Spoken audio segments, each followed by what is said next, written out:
Hi, hello friends, and welcome back to my channel. Greetings to all. First of all, this today recipe is black chana salad. This recipe needs a super easy ingredients that can be procured from local Indian grocery stores and most of it.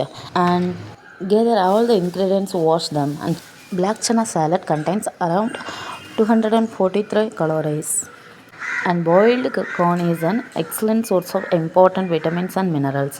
Cucumber is a high water content, low calories, and helps regulate blood pressure, diabetes friendly, and helps to better skin. Also good for hair and nails. And a carrot, common root vegetables, it has calcium and vitamin K. So let's see about recipe. Also, the recipe uses boiled black chana, and I had soaked the black chana overnight. Black chana soak them for 4 to 8 hours in enough water, and drain the water and add the black chana to a stove top, and add salt and water to soak.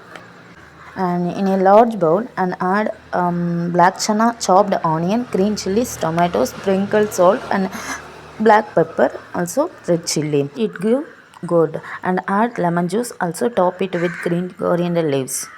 Thank you, and keep support friends. Thank you again.